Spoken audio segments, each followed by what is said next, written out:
It's In The Field Radio, y'all. Everything's real in the field. On 91.3 FM, WVKR. Get away from me, you're straight. It's Pride Month.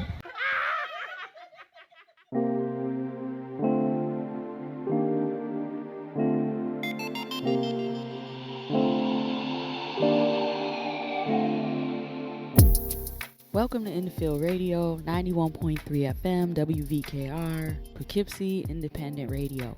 I am the Lady D. Happy Pride Month. It's June. It's beautiful outside. It's getting hotter. Hope y'all got your air conditioner. Please do not wait till the last minute, which is what I'm kind of doing. If you remember, I moved recently, and it's my first time living somewhere where I had to procure my own air conditioner, and it's not just central air in there already. Not only have I just never put an air conditioner in the window before, I want to wait for the right time. I feel like your window's kind of open with the air conditioner there, and if it was still getting cold, then I would be cold. So, but I think it's time. I think it's time to pull the trigger. I bought a fan though. The fan kind of seems to be working. You know, it's kind of cool in my crib. I don't know. What I also don't want is to see the utility bill after July. Because I'm not the person that's turning off the AC because I want to come back home and it be cold in there. I don't want to come back home and I got to wait for it to cool down in there. You know what I'm saying? I don't know. That's probably not a popular viewpoint. I should probably not do that. Actually, in all actuality, I do save electricity and turn off my appliances. Except the fan. Fan stays on. Everything else off. Alright, so I feel like a lot of stuff happened this weekend. Like, it was going on in New York City. Okay, so Summer Jam happened. I mean, so far, I didn't see any drama around it. I don't know, maybe I've been under a rock for the weekend, but it seemed to go pretty well. I seen some cool videos. I see a video of Cardi B performing, and that looked fun, you know?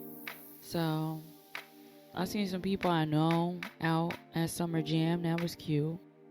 So, Erin Boogie was at 116th Festival with somebody that actually performed at the Last Session showcase.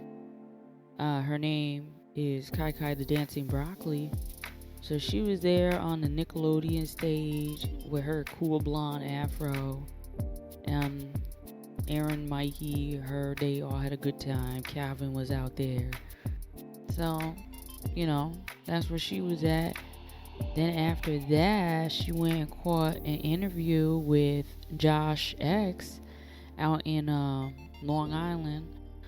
So be on the lookout for our interview with Josh X. Tonight, I got an interview with the one and only Rec Boys. Rec Boy Chris, Rec Boy Shad. Those two men are so funny. They are hardworking men. Their show is really the only show that I like to be affiliated with. So I basically refer to them as like our brother show, because they do like the music videos and then we just do like the radio. So we always have a lot of fun together. Like, we was on the Zoom call for like, what was it, like 3 hours? It was like 3 hours. So I edited down 30 minutes for y'all.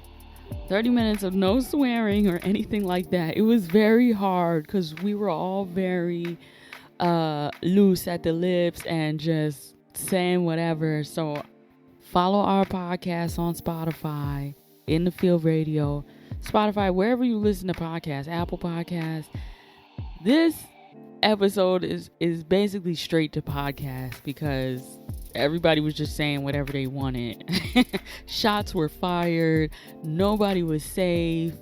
So if you want to hear the shenanigans in its entirety, untouched, like in its pure form, you're gonna have to go listen to In The Field Radio on the podcast. And that's basically the difference between what you hear on 91.3 FM WVKR in Poughkeepsie, and what you hear on In the Field Radio podcast. But I do got a 30-minute teaser for you. I got me for you, the Lady D, In the Field Radio. I'll be right back. Hey y'all, have you been thinking about starting your own podcast? It might seem overwhelming, but low-key, the hardest part is getting started. But I'll tell you what, that's where Buzzsprout comes in. Buzzsprout has already helped over 100,000 people just like you start and grow their very own podcast. With Buzzsprout, you can have your show listed on major platforms like Apple Podcasts, Spotify, Google Podcasts. You'll get a professional-looking podcast webpage, audio players you can add to other websites, detailed analytics to connect you with your audience, tools to promote your episodes, and more.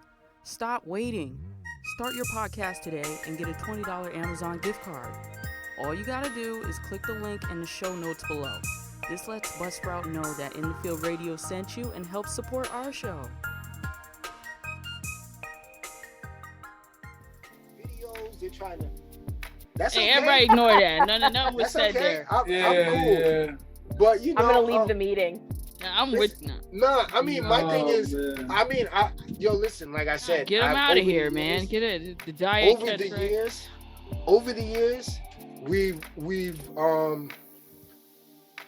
we understand that imitation is the best form of flattery. So we're like, I think we should make that our intro. Yeah, that's what I'm I saying. don't know. We got that. Like we Okay. can chop that soundbite up into our Yeah. intro. We Yo, got listen. that. Thank you. I mean, you guys don't see it though. I'm gonna You send the guys don't- invoice. Don't worry Now about it. we I'm know gonna we send see the invoice. same thing. So, but I like how you say like you guys watch everything that's going on. So I'm kind of like that too, where this is like a business and a lane. So you got to kind of be watching everybody, right? So there's only certain people in it that I feel like can sit with us, if that makes sense. Do you guys ever feel like that, where it's like, all right, I respect this as an outlet, I don't really, they're gonna be temporary, like get out of here with that? Me, I'm gonna go ahead because I'm gonna give it to you raw. Chris is gonna try. He's thinking the political correct thing to say. Yeah, yo, listen, us personally, and this is no gripe against anybody. We pride ourselves on being the top level.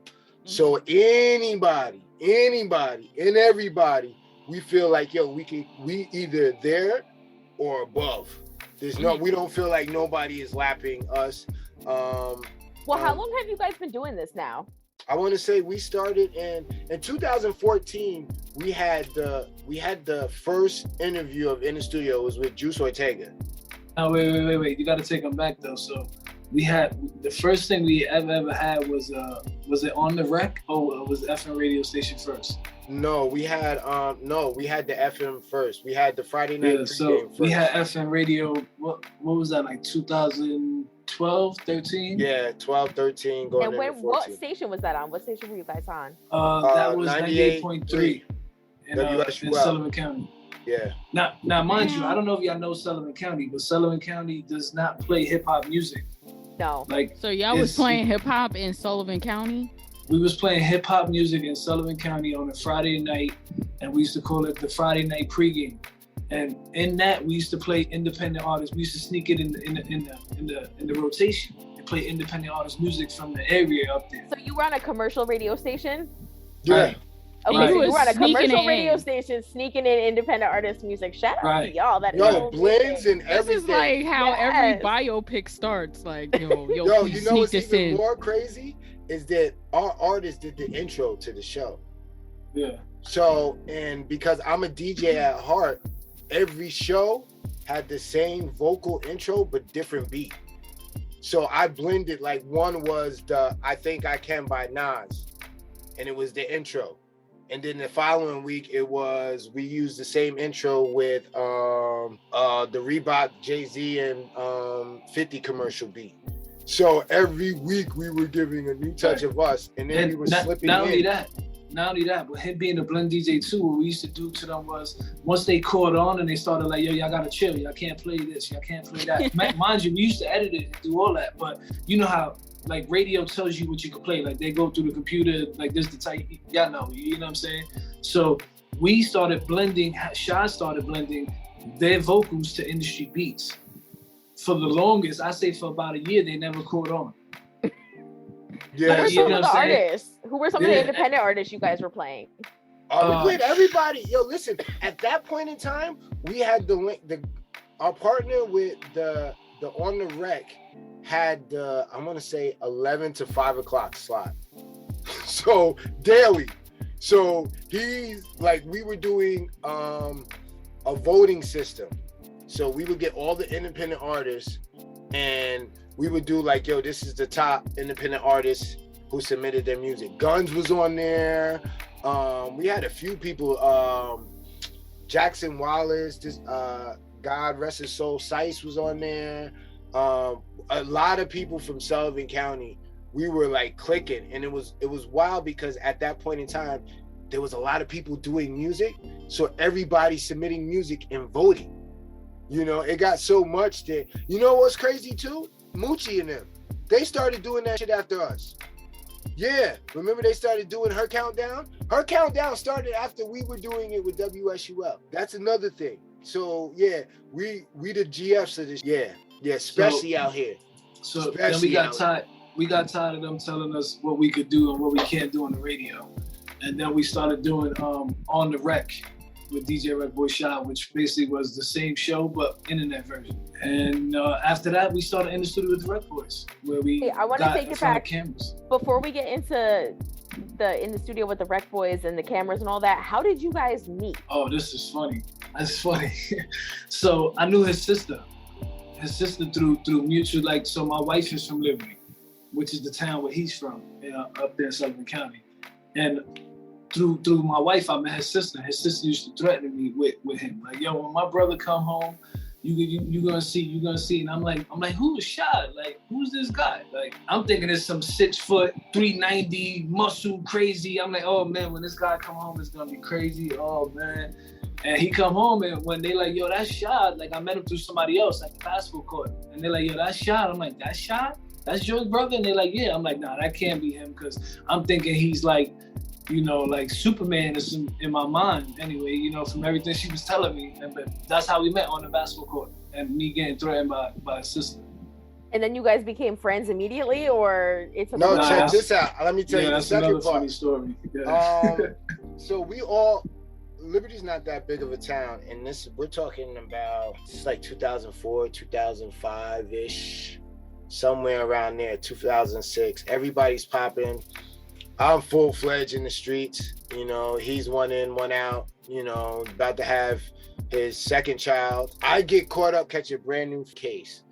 And it was wild because me and Chris, we knew each other. We had mutual friends. We were always bumping heads in the same circle, you know. It's my homie. And then we started playing basketball together on like every Saturday. So we wouldn't see each other throughout the week. Maybe he might stop at the shop once, you know, pull up. But, you know, every Saturday we meet at the court, whatever the case may be. So long story short, my crib gets raided, all of that. I bail out. And it sounds like another story I might need to hear. Yo, listen, it's wild. It's wild. The first person who calls me is Chris. And it's weird because we got money, but we never got money together. You get what I'm saying? So it was like we knew of each other when we out in the bars. It's like, yo, who's gonna buy the biggest bottle? You get what I'm saying? Like, but it's love. You get what I'm saying? It's never like, this is my homie. So he hit me up like, yo, you good? And I'm like, yeah, what's up? And he was like, nah, I just want to pull up, see what's up with you. And like I said, at this point in time, we've never really got intimate, hung out. So he came over, we had a 12-pack of Coronas. Chris is full-fledged Puerto Rican. Like, his people is from Puerto Rico, you know, like full-fledged. That's a funny guy. No, I'm just telling you what it is. So we're chopping it up about my case. It's just me and him, and he's like, yo, you know, my people's called me. And at this time, I'm oblivious to whoever his people are. And yeah, and he's like, they told me about your situation. That's why I'm here. What you trying to do? Now, mind you, this is after my first bit. You get what I'm saying? So now it's like. How long did you do the first time? The first time I did like 40 something months. Whew. Yeah. And then the second time it was 53. Yeah, if you notice, everybody who been up top will tell you the months instead of tell you the years. Right. I'm like, yeah. Okay. Yeah. Now I'm just saying. Then you got to do the math. I'm like, okay, 3 and some change, and then 2 and some change. Yeah. I did 4.5, and then 4 and I want to say 8 months. Yeah. So a total, and that with parole and everything, you're talking about like 15 to the state. All right. So we have a huge inmate listening base. Is there any message that you could send to them right now, being that you've experienced what they've experienced, what they are experiencing? Use your time wisely. That's I didn't learn this until the second time I was in.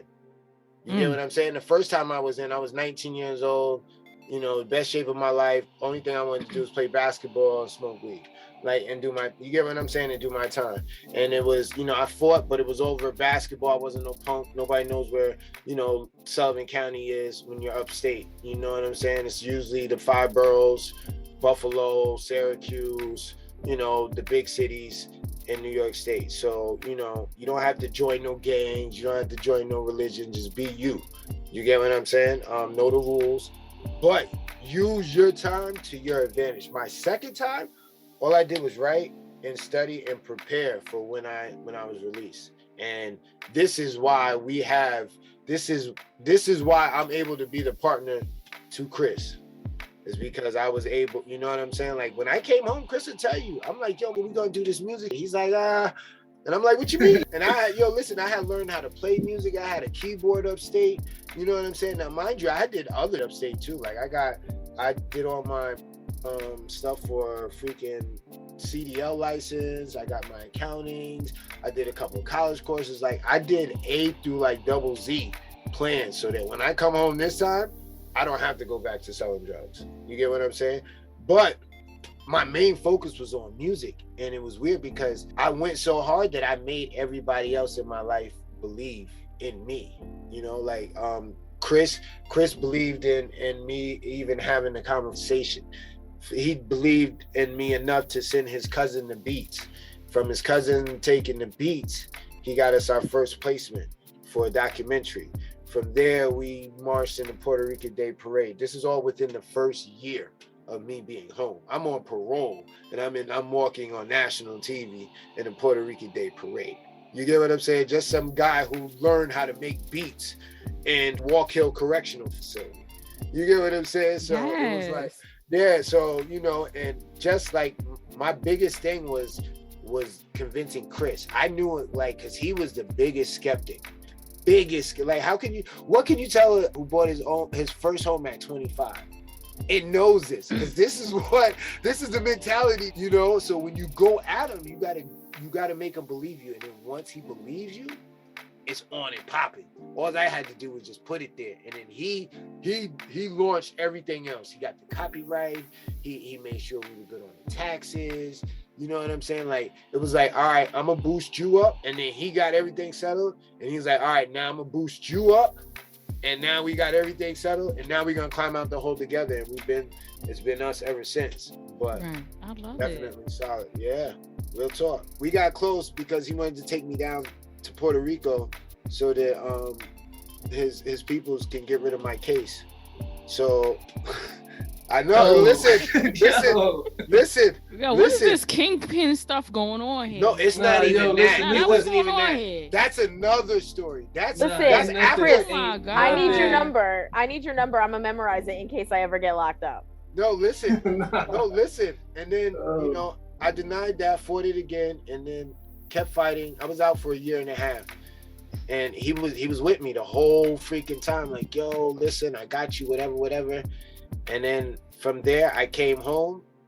And because we had that bond within that 1.5 years that I was out on bail, he's been my brother ever since. So when I came home, it was like I had found gold. The only person I wanted to share it with, And he was like, you know something? You right. And then took off. What's crazy is a lot of people don't even know, like, this started as a music label. This is like the Catch and Wreck Entertainment is the label. And then through label, like we always envisioned it like a Walmart. And underneath Walmart, you know, in Walmart they sell different brands. That's how the Rec Boys came. That's how In the Studio with the Rec Boys came. That's how the Rec Girls came. Like, there's so much underneath Catch and Wreck Entertainment. It's crazy. Now In the Studio is like overpowering Catch and Wreck to a sense. Yeah. What artists have you guys worked with through the years with the label? With the label, we worked with Remy. We worked with LA. We worked with Vaughn Dutch from Too Humble. He recorded at our studio. So many from Sullivan County. Jackson Wallace was a Red Boy at one point. The crazy part is for the 845 region to be so small and how disconnected it is. And I can say that now, looking from the outside in, because when I was there, I visioned like, yo, listen, we got to link with everybody, but everybody was just the immediate. You know what I mean? Like, coming from New York City, where you could like get on the train and go make something happen right away, to where, yo, now you need a car to go everywhere. Everything seems so far. You know what I mean? So when they hit me like, yo, there's a show in Middletown, I'm like, damn, man, we got to drive 45 minutes to Middletown. You know, stuff can happen because we was involved in stuff we shouldn't have been in. You know what I mean? So that ride could potentially cost us time that we can't afford. You know what I mean? So a lot of stuff played into all that. But I don't know, man. We've been blessed because, like he said, for him to come home and then we start a label and we start going, and then another friend of ours come home and we end up starting a security company for him through the label. Like, you know what I mean? Like, it's definitely, looking back on it right now, like after I did the interview, I did another interview the other day, and Shad was telling me, he's here, you forgot to talk about this and this and this. And I'm like, yo, through your journey, you do so much that you forget. Yeah, like we did Capapaloozas and New Paltz. We actually did. Dude, they shut us down that night. Big ass fight. Our artist got into a fight with one of the hecklers. No, our artist got into the fight with the guy who won the showcase. Let me ask you this. Y'all know any artists from in the 845 that ever performed at Bethel Woods? They don't usually do a lot of hip hop up there. Right, we did. LA, our artists. Our artist LA there. Here's another one for you. Look up the Broadway Comedy Club. Anybody that you name in comedy that's nice has performed there. Anybody that you name has performed there. We were the first musical act to perform there. That's dope. Nah, yo, listen, and you know what's even more dope is that we don't even look at it as something, like a lot of this just lost. You forget, like, as you set your goals, and that's the crazy part, because when you set your goal, like, that's your end all be all, you know what I mean? And then when you get there, you know, you set that next goal and you keep going, but you tend to forget about the goals you just crushed. Like, that victory is so short-lived. Yeah. For real, I can understand that. It's really like that. You're like, I'm about to do this, and then when you do it, you don't even feel what you thought you were gonna feel. You don't feel finished. And you're on to the next thing. Now I gotta do the next thing. Yeah, you feel more empowered to. It feels like you wouldn't have got the win if it wasn't for you to take it to the next level. Right. You get what I'm saying? Like, part of winning is knowing that there's another step after this. What are some of the goals that y'all have right now, like maybe in the next 5 years? We got to put out our album. Our album is done. We got to get it mixed and mastered. We have a whole album done of Catch and Wreck material, like from original beats, songs. We have a whole R&B album that's a story. It's a whole story from the beginning of a breakup to the end of a new relationship and all of this other good stuff. And I don't know, the album is first and foremost. That's the whole album has everything, or are you talking about separate Catch and Wreck? I mean, we have enough material. We have enough for a few Catch and Wreck projects. We want to get at least one out, but we have enough for a few. The thing is we're talking, when's the last time we did music, dude? We're talking about, it has to be at least 5 years. Yeah, we personally haven't did any music in a while. The biggest thing is like in the studio. Like, we really, and to be honest with y'all, like, the whole thing behind this was because I never want nobody to know who I was. Like I always like being that person who in the back of everybody didn't know, and they're like, yeah, who's this guy? They see me, but they never knew me. You know. And then when I ended up leaving New York and coming to Florida, again, Shad saying like, yo, we got to do something. Like we had something called Catch a Wreck TV in 2014 where we were recording ourselves like a little blog thing and posting it that way. But then he said, yo, man, they got to know, like Shad used to call me the man behind the music because nobody knew who I was, you know what I mean? But I was back there plugging the buttons and pulling chords, you know what I mean?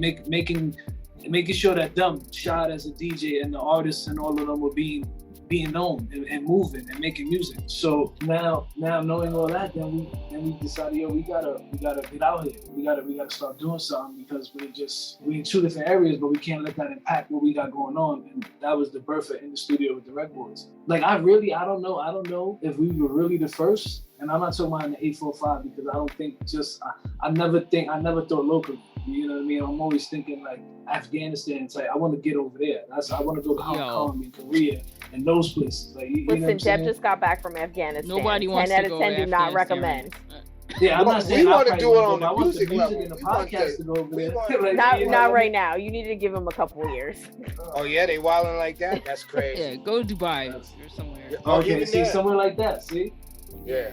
But then that's how this started. We wanted to, to help and use some of the people that we know to make it big. Like we say all the time, like I say all the time, there's powers in numbers, but finding the right people to put in those numbers so the power could be just that sometimes takes time, and sometimes it's me personally or anybody, you know what I mean? Because it could just be us not making that phone call, making that one more step that could take it to the next place.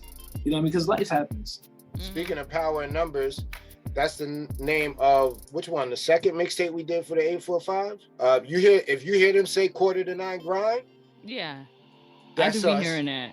That's us. That's us. Chris, look at Chris. Look, he don't even want to. Ooh. Yeah, nah. Talk about it. Nah, I like that. This is audio only. Nah, listen, nah. They can't see the look on my face. Because he knows. He knows. Yo, listen, and it's dope. Like I said, we're not in it for that, but that's what the situation is. I mean, you can go check the research. We had a mixtape called 8:45 grind. The people deserve to know. Yo, listen, talk your ish. Yeah, no, listen, right. Before anybody was screaming that, go look it up. Go look it up when they started screaming it, and then go look up when that mixtape, the name of that mixtape was available. There was some other things that we gave out too. There's so much. But like I said, it's dope. It's dope. Shout out to 845. Shout out to all of the podcasts out there. Like Chris was saying, we don't know if we were the first, but we started doing the podcast. No, but I was talking about like before Drink Champs and all that. Like again, I'm not That's thinking about just 845. I really, if I go back and start like digging into it, it had to be like 2012. 13. So how did you guys evolve into media? Like, I know you said you decided that you wanted to kind of give the people a platform, but what made you actually take the next step to say, hey, we're doing music, but now we're going to move into media, and then to evolve to where you are today? Yeah, consistently. Because people start talking, I hate to have to say it, but people start talking and then they don't keep it up. So you guys move from music and are able to still be engaging and have something to talk about. That 10 plus year staying power, like some of these, there's a new podcast, a new radio show, a new Facebook Live, whatever crops up every week, and then by the next week they're done. Right. That's what I meant by being selective about who could sit with you. Because I'm like, I mess with y'all, but not a lot of other people. Like, yeah. Now, so for us, it was like 7 years ago when I came to Florida.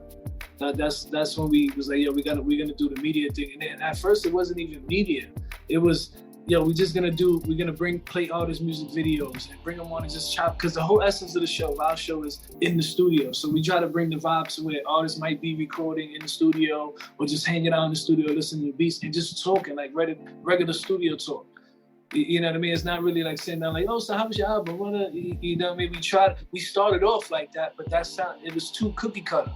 You know what I mean? So it was like, oh yeah, so when you started rapping, when you started doing this and all that. So then now it was like, let's get back to what we used to do, where we used to just put the camera and just record studio sessions.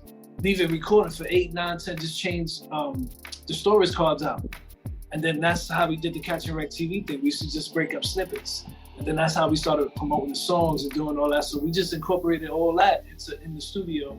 And then Shad learning how to bring. So the idea was that 106 and Park meets Facebook Live, because artists didn't have nowhere to play music videos. They were spending all this money on the video and the editing and all that good stuff, but nobody could see it but YouTube. And everybody at that point was, Facebook was it. Yo, we're gonna go. They was going live just to brush they, do their eyebrows or put on lipstick or whatever. You know what I mean? So we could give them something, give them some content. We could fill that void. And then this was before you could add people into your live. I remember that. Yeah. This was The like struggle real. days. Yeah, this was real like basic, and it was crazy because we always knew that you had to get live interaction. Nobody was getting live at that moment interaction with their audience. It was always, you couldn't respond. And then as we were doing the videos and people were, asking questions, when we were talking, we couldn't respond live. There was no, where you can have two people on. And then once we figured that out, it was like, okay, as long as we can get people engaged, we'll be able to keep it snapping. And like he said, every Friday night, we used to lock in from 6 to 12 o'clock. Didn't matter if we had a session or not. Everybody that was part of Catch and Wreck Entertainment would be at the studio between 6 and 11 o'clock. And then whatever's going on throughout the week or whatever, we sat there and we spoke about it. It might be some fun, it might be some in the news, it might be somebody. We have 5 computers. So everybody's at a computer doing something, and somebody be like, oh, did you see this? Did you hear this track? You get what I'm saying? And we're just talking. So it was always in the studio. It's just us in the studio chopping it up. We just implemented the videos because, like Chris said, there was no place. You can type in a person and their video will come up, but you're not going to see a lot of those continuously of that nature. So it's like, okay, if we bring these to the people and then we tell the people whose videos they are to tell their peoples to chime in, and then they can shout them out, it works for everybody. And when we get those people who follow that format, the video shoots up, views shoot up, the awareness shoots up. But everybody has to play their part. We get some guys on and they don't want to promote the show. So their video, so their video plays and nobody's watching their video. And that was before we started doing the rec. Now if they do that, like we've had Riz Gang. Shout out to these guys. They're in Utica, right? New York, Syracuse. Rome, New York. When they send a video, they blast that like crazy. So when it's on, their people are chiming in. Riz Gang, Riz Gang, Riz Gang, Riz Gang, Riz Gang. Guess what we do? We throw it back for them. So the more we keep throwing it back for them, the more they're flooding the comments. The more they're flooding the comments, the more spins they're getting. And not only that, at that time, we were playing the videos live from YouTube. So you were actually getting a spin. You get what I'm saying? So it worked. It's just explaining this concept. Not a lot of people's going to understand it. They're like, yeah, I share the show. And they don't really share the show. It's just that. It's like you said with homie. It's him and 2 other people. You could have saved that. You get what I'm saying? Like, it doesn't work. But shout out to the artists that don't promote the outlet that is giving them the opportunity. Yo, shout out to y'all. Shout out to yo, and what's even more crazy is that it's like we shouldn't have to go look for your video. Like, yo, dude, we know artists that put out videos and they don't even send it to us. And it'd be like, yo, dude, I know you. Yo, I just dropped a new video. Okay, I do the in the studio show. I play videos. Because I know you know this, because you're telling me that you got a new video out. Why you didn't send me the video? And I'm gonna leave it at that. Why you didn't send him the video? You know what I'm saying? You putting out a new music video. I can't play your music video. This is FM radio. But the Rec Boys can. In the studio with the Rec Boys every Wednesday at 7 o'clock. It's on Facebook Live. but I think you can also see it on YouTube. Shad and Chris are hilarious. There's this cool segment, Rec, WRECK, or Rec, REC. Listen, if the people don't like your video or they feel away, you got to get wrecked. And it is mad funny. It's just brutally honest, honestly. So yeah, check them out. What's going on? It's your boy Motif Alumni, and you're now listening to In the Field Radio with Lady D and Erin Boogie on 91.3 WVKR. Peace. Welcome back to In the Field Radio on 91.3 FM WVKR in Poughkeepsie, independent radio. I gotta tell you a story, guys. I gotta tell you a story because it is very possible. I feel like first of all, in the city that we live in Poughkeepsie, but I feel like it could really happen anywhere, you know? So my friend goes on a date that she met on a popular dating app, which should remain nameless because it's not paying me. And she met the date. They went to the restaurant, and the waiter was somebody that she had seen for a substantial amount of time a few years previous. If that were you in that situation, would you A, leave the restaurant, B, stay at the restaurant and hope for the best, or C, try to speak to the person to the side and figure out if it's gonna be cool in the restaurant? Are they gonna be chill? Are they gonna be weird? Please don't disrespect my date. Are you gonna try to do that and stay at the restaurant? What would be your course of action? Because me personally, I would want to leave. I wouldn't even take nobody's word for it that they was gonna be chill. Because men don't have any chill. I don't think that there would be any chill. I would feel afraid that something was gonna happen to my food, no, we're not staying. If y'all have any crazy stories y'all want to share, please email them to info@inthefieldradio.com. If you got music you want to submit and the song has a title and an artist, send it to info@inthefieldраdio.com. Make sure you follow In the Field Radio on Facebook, Instagram, YouTube. Follow me, THEE Lady_D. Follow Erin Boogie. Do not forget, we're on for a whole new day on Thursdays at 11 p.m. right here on 91.3 FM, WVKR. And like I said before, you can listen to us anytime you want to via podcast. Check it out. I gotta get out of here. Thanks for chilling with those chicks on Monday. And now Thursday, In the Field Radio. Good night.